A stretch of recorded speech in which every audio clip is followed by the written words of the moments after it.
Coming up, the Brooklyn Nets are, of course, preparing for a long-term rebuild. So why not think about Jimmy Butler on his way to Brooklyn? As Brian Lewis reports, the veteran might have some interest in 2025 free agency. We dive in coming up next.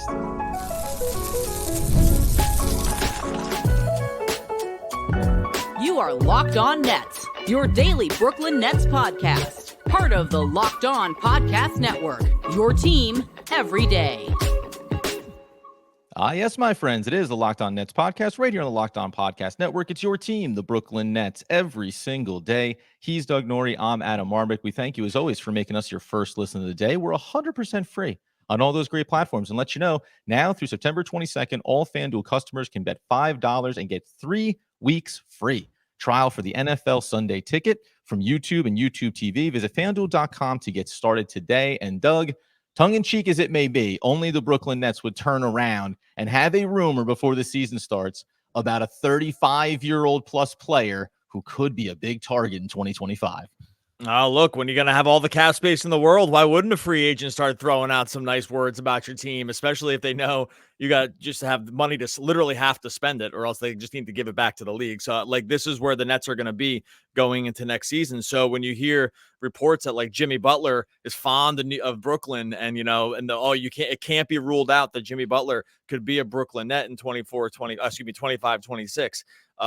It feels laughable to start, and it's probably unlikely, but also you can see why something like this would happen. And we can talk about the machinations that go behind this kind of storyline. But yeah, on its face, Jimmy Butler, and this was originally reported by, we believe Brian Lewis was the first one that was on this from the Post, and other people have picked up along the way. But you can, when you first hear, Jimmy Butler to the Brooklyn Nets, is that just clickbait? Well, it feels like it at first, but then if you look at the situation behind it, it's not completely out of the realm of possibility, especially if a guy's just looking to get paid down the line. Well, so it is interesting because, so as you say, on the surface, listen, you go over and you look and you remember that Jimmy Butler, who obviously playoff Jimmy has been a thing, and most of his value is what he's been able to do in the postseason as much as what he accomplishes during the year.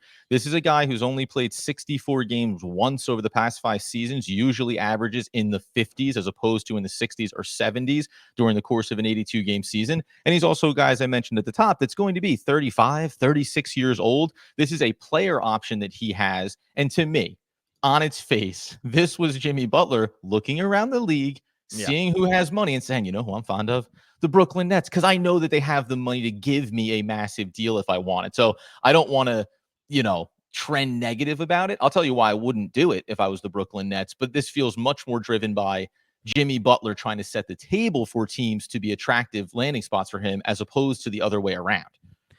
Yeah, look, the $52 million player option for next year that he's got going is one of those things where, if I had to predict, I would feel like he picks that up, at his age and sort of with the Heat. But even that aside, if he's looking around the league and he's like, well, look, it's going to be either $52 million that I pick up as my player option to stay with the Heat, or I need to find a willing team that just needs the money to spend.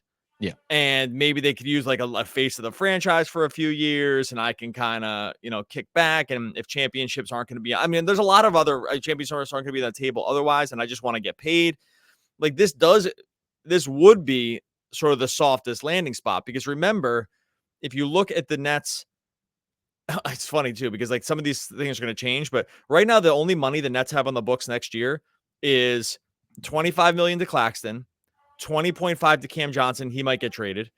Dorian Finney-Smith player option at 15. He might get traded. And if he doesn't, I think he picks it up, but I think he gets traded. And then it's the rookie contracts in Clowney and Whitehead, non-guaranteed money to Shake Milton. And we'll see if Cam Thomas gets an extension, but that's still, even if you gave Thomas the extension, they still have no money on the books. And no, so, it was basically I think it's 44 to 62 million currently will be available next summer, excluding what happens with Cam Johnson and some of those other bigger numbers that you're mentioning. So there's a world where that number escalates for Brooklyn in the next offseason. Yeah. So to your point, from that, I get it. The money's there and you got to spend it. I think I personally, man, because I've been for the last handful of years, I would say, especially in the era, maybe in the Mikal Bridges version of this team, oh, Jimmy Butler becomes available. Yeah, you definitely should take a look at that if you're trying to still be a win now team. But now I would be hard pressed to want the Brooklyn Nets to even start a conversation about Jimmy Butler, knowing that you need to spend the money. But I think there's just far better ways that the Brooklyn Nets can go about spending money in next offseason that offers opportunities to flip assets, that offers opportunities to take on bad money and get more assets coming in the door. Like Jimmy Butler, if you make this kind of move and he goes out of the player option in Miami, you're just paying him a massive contract. And I don't think, as much as I like Jimmy Butler as a player, it would necessarily be the ideal scenario to bring him into a space that may still be, even with him on the team and even getting Cooper Flag next year, still another year away from really being competitive. And what does Jimmy Butler at 36 years old really have an appetite for being a scrappy, try to be a play-in team type of roster? I don't know. It seems like a weird fit to me on its face. Well, the other big problem is he's good. Like the Nets just don't need good. Like the net, if you're in the Nets situation right now, I'm playing as if Jimmy Butler is washed or something. Like age matters here, but he's still a very good player, which is also a factor for Brooklyn. Yeah, like he's good, and the Nets just don't need to be adding good players to the team. Like this is part and parcel of what's happening with the tank. Is that it's one thing to take on bad money. Let's say like the Zach LaVine of the world. The Bulls wanted to ship him off because of the contract, get off the contract, maybe give an asset or two with it, and the Nets just ride out the rest of the contract because like he's not going to really help them overcome any kind of like tanking hump, right? Butler like doesn't strike me as that kind of guy. So it's also the wrong kind of guy because you can spend money here on good players. Like Zach LaVine is still a good player, right? Like Zach LaVine is still a good NBA player. He's not good at that contract, right? Like that contract is, and this is what always happens with these guys. It's like you start conflating the contract, the underperforming the contract to underperforming the rest of the NBA, and that's just not correct, right? Like it's a natural transference that people do. It's like, oh, he stinks. Well, he doesn't stink. He stinks at $50 million, right? But he doesn't stink. Would you have him for $1? Yeah, of course. Okay, well let's just go figure out what the real number is. Now $3. Right, wait. Once we hold on, $4. Once we agree you have him at $1. Okay, then we just now need to go and figure out where the actual number is, and this is what sometimes happens. Anyway. But Butler doesn't even fit in like that sort of like overpaid archetype necessarily as a competitor and stuff too. So it's a funny prospect. And we're going to talk more about some of these other guys too. But when it comes to Butler, it is like a funny name to hear because he just doesn't fit where it's like an uncanny valley thing where you just look at it and you're like, wait, what? That can't be Jimmy Butler to the Brooklyn Nets. Hold on. No. My eyes must be off. I'm looking at Polar Express here, but I kind of feel sick. Like it looks a little too real. It looks a little too real, but it's also making me feel a little ill. So that's kind of the feeling I got when I saw this name thrown out. Why does Tom Hanks look so creamy? Anyway, the point is, coming up here in a second, we're going to look at also next year and the free agency class that's available. I'll give you 4 names right now that if I'm going to spend significant money, I would go ahead and start having those conversations well before I'd be looking at Jimmy Butler. We'll continue that on the other side in just one moment. All right, before we get to that, let you know the show is sponsored by BetterHelp. Look, what's something you love to learn right now? When you get to adulthood, and it's sometimes making time to learn new things. It's not like it was in childhood. It kind of gets lost along in the shuffle of life. When we were kids, we're always learning, we're always growing. As adults, sometimes we just lose that curiosity. Just think about those things you'd like to learn. Maybe it's gardening, a new language. Maybe just try to how to beat your friends in bowling. All that little stuff along the way. Therapy can help you reconnect with your sense of wonder. Because your back to school era can come at any age. Look, if you tried therapy before, or if you're new to it, you can really, really benefit. It helps you learn how to get coping skills going, how to set boundaries, empowers you to be the best version of yourself. Maybe it's for major trauma. Maybe it's for that minor stuff. Therapy can cover everything along the spectrum. If you're thinking of starting therapy, give BetterHelp a try. Entirely online. It's convenient, flexible, totally suited to your schedule. Rediscover your curiosity with BetterHelp. Visit BetterHelp.com/LockedOnNBA today to get 10% off your first month. That's BetterHelp, HELP.com/LockedOnNBA. All right, so as we continue today's Locked On Nets episode, we also let you know Then while you're making Locked On Nets your first listen every day, for your second listen, go check out Locked On NBA. There's no off season for the NBA, and the season, frankly, is just around the corner now. And Locked On NBA provides daily basketball analysis from the national and local experts in 30 minutes or less. It's available on YouTube or wherever you get your podcast, part of the Locked On Podcast Network, and you know it's your team, and it's every single day. Okay. So if we fast forward now and say, well, the conversation is happening here. I mean, the Nets are going to have significant money to spend next offseason, and they're not going to just be able to do what they did this offseason, where maybe we make a move or not.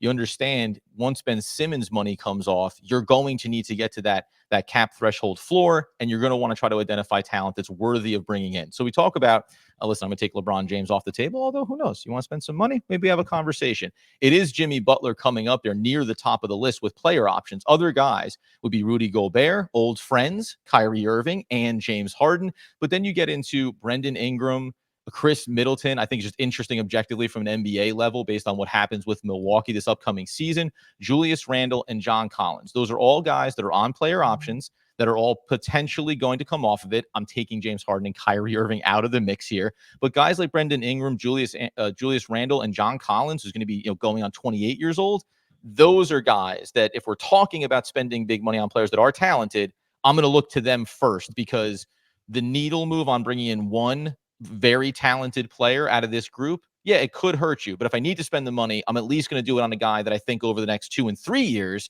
can still be here and can still be a part of the rebuild and leading this young team going forward.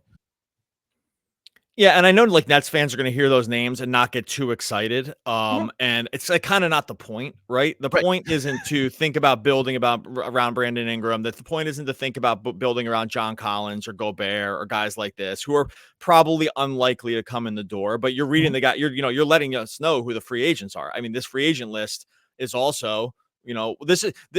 Honestly, this is one of those situations where this was always why we were very uncomfortable around how the Nets were previously rebuilding this thing or building this situation when they had Mikal Bridges. Was this list of names specifically where we would always go, wait, what's the plan? Like, you're hoping who comes available? Like, who are they going to pair with him? Who are they going to have to trade for? Because this list of free agents is so uninspiring. Now, for the Nets standpoint, when you have to spend the money, that's fine. We don't have to get excited about any of these names, and having just some veterans in the door isn't the worst thing for your team, right? Like, we just can't, they can't roll the balls out there and throw out Killian Hayes and Zaire Williams for 82 games. Like, it's just like not going to happen. And so, there just have to be guys. And the other thing too, is like, there's only so much NBA talent out there. And eventually you're just going to put them on the team and pay enough money to make sure you hit the salary floor. So while I don't think that Nets fans are rightfully not going to go crazy for those names that you just listed, the thought of them coming in the door is not crazy if they still are looking for paydays at the end of their career and aren't championship chasing, or like maybe like a Brandon Ingram type who maybe doesn't even fit into a championship core anyway, right? Like, this is like the other problem with a guy like him, is that it's that he's a good player. I can see other high-end contenders not really wanting to do business there. And then what does a guy like him do? Right. And so, like, these are like he's more viable to me than Jimmy Butler, let's say, just because it's like, well, I'm hard pressed to see really good teams getting in the mix there, if that makes sense.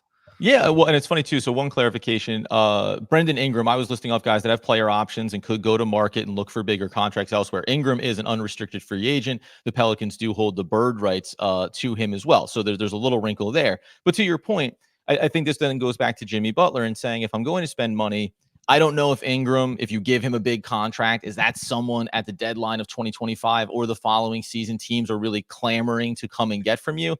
Probably not. If there had been that much of an appetite for it, I think we would have seen things develop sooner with the Pelicans potentially over the last few years. And you go down that list, Julius Randle, who's almost 31 years old, is that going to be enticing? Maybe John Collins is a role player, but where's the money? Where's the price point here too?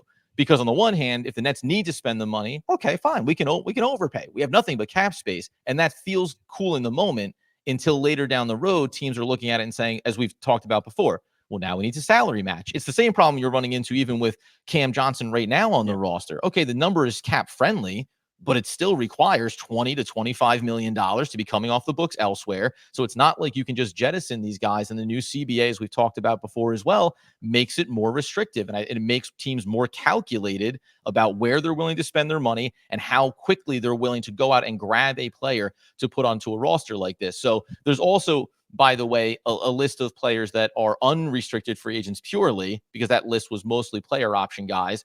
Brooke Lopez and Clint Capella and Malcolm Brogdon, our old friend Bruce Brown, just to round out some of those lists of names near the top of free agency that were unattractive for a number of reasons. But I do wonder, and we get into this on the back end of the episode, are there guys maybe in those kind of tiers where the Nets might be better suited to spend $40 million on 2 or 3 players that then become more attractive as flippable assets, as opposed to these big price tag guys that I think you could end up holding the bag on or taking really pennies on the dollar down the road.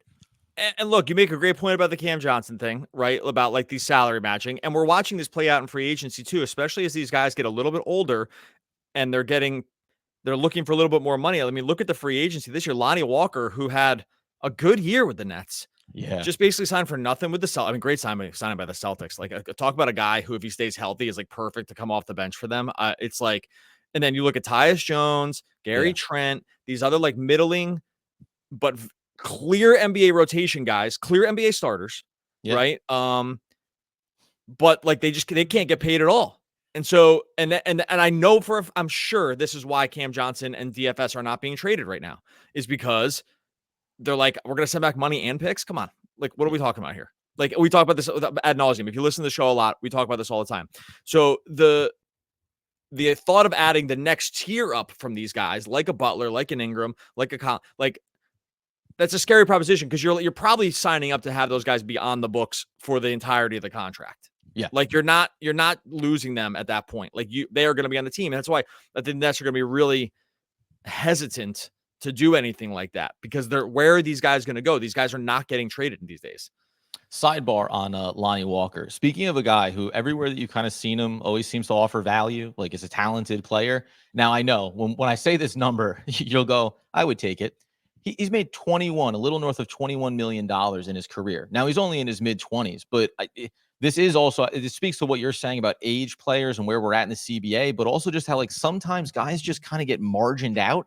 We bring in a draft pick. If we're bringing a guy off a bench, if we're going to develop somebody in the background, like Lonnie Walker feels deserving of having at some point in his career had that contract where we would come on the podcast and go, hey, is Lonnie Walker getting overpaid? You know what I mean? But you don't have that. You end up being just languishing kind of out there on the market. And I think it's a great spot for him, as you said, in Boston. But what does that mean for him and a lot of these players like that? Yeah. I think it becomes a fascinating kind of wrinkle for the Brooklyn Nets and for the NBA at large right now. And this is, we'll close out talking about a few other things Nets related when it comes to move like these.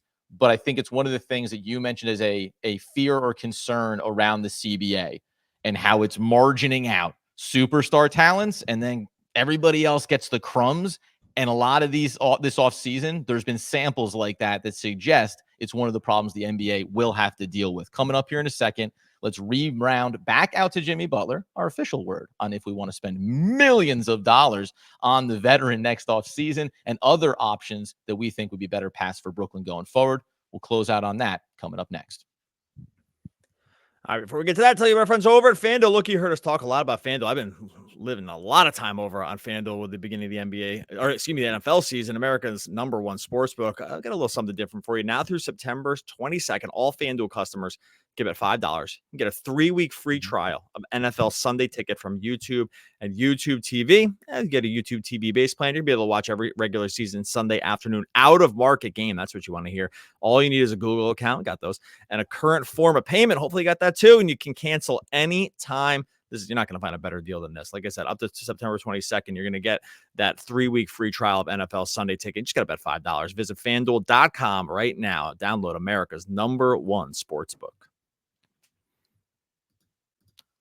All right, so as we wrap up today's episode talking about Jimmy Butler, speculative, Brian Lewis from the New York Post reporting, it's possible he has an interest. I think Jimmy has interest in any team that has enough money to pay him what he wants. And You also have the factor about Miami. Having said they haven't really showed any interest in trading away Jimmy Butler ahead of schedule, and that player option over $50 million. Like there's going to be a bit of a push and a shove here when it comes to Jimmy Butler and saying, where's the market on me? And am I going to sign a 3-year, not fully guaranteed contract for something in the neighborhood of 30 million-ish a year when I'm just standing still getting 50 plus right now as it is? I actually think if you're Miami, you might be going, yes, maybe you do like other places around the NBA instead of being here with us. The other thing to me that I thought was interesting when you talk about that free agency class, Doug, is there's also, I think, other options on the table. One of the ones when you go a little bit down the list, now I don't know what'll happen when it comes to the Pacers, but when you get to a name like Miles Turner, who will be 30 years old next offseason, and he can be an unrestricted free agent with bird rights.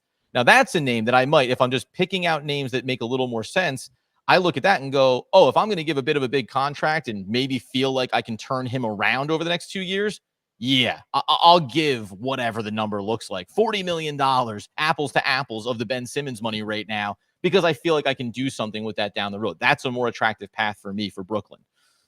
I can't get over before when you said $50 million. You said a $50 million, and it was just very New Yorky, and I appreciated it. And I actually got stuck on the East Coast for nothing, buddy. I was thinking there's this guy on Instagram, Tony D. I think Tony D comedy. He just does all these great bits about just like the Italian guys. It's just all I could think of. I gotta tell you, I zoned out on everything you said because I was just thinking about you saying $50 million like that, and I was just making sure I got this guy's name right. Anywho, Miles Turner. Yeah, you can tell we're in the off season, buddy. Look, it's September 10th. We're in the off season. This is kind of what happened. We've already spent 21 minutes talking Jimmy Butler as a net. And now we're talking New York, New Jersey accents to kind of close this bad boy out. Come on. Look, guys like, the funny thing about, Turner's the guy you mentioned, right?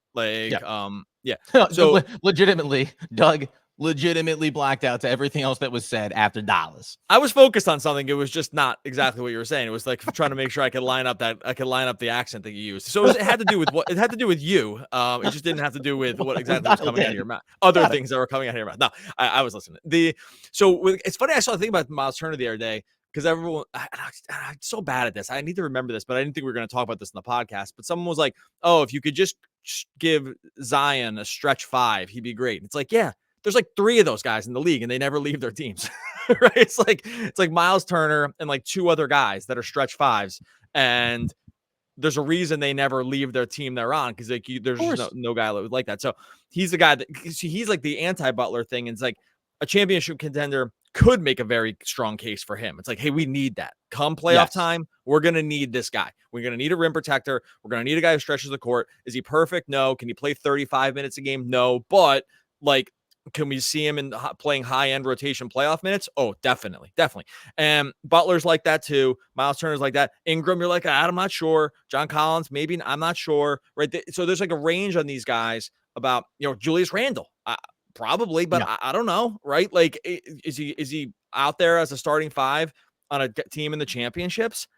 I'm not sure about that. Right? And so it's like there's a wide spectrum even on these guys at the very, very top. And there's a reason some of these guys never leave their teams or are always going to be sought after, unlike say like Alani Walker, Tyus Jones, Gary Trent, who are on that lower end. Maybe they're a little smaller. It's harder to fit them. They have other flaws in their game. So the NBA has become a real interesting landscape, I think, these days. And I think it's going to play out even more this year in terms of here's the list of guys where we can definitely spend. It does not matter what the team is. Any of the 30 teams in the league, we would want this guy. There's like one, and that doesn't always have to be a superstar. Like that doesn't always have to be a superstar player. That can be a guy like Miles Turner, who is just legit going to find a home, right? Yeah. Then there's another list of guys who it gets a little harder. And then there's a list of guys who maybe are getting paid now, but definitely don't fit that top group. Levine, Ingram, like those are the guys I think you're going to see end up being like playing it out on the Nets. And I just don't think Butler fits the bill, but there's going to be other guys that do.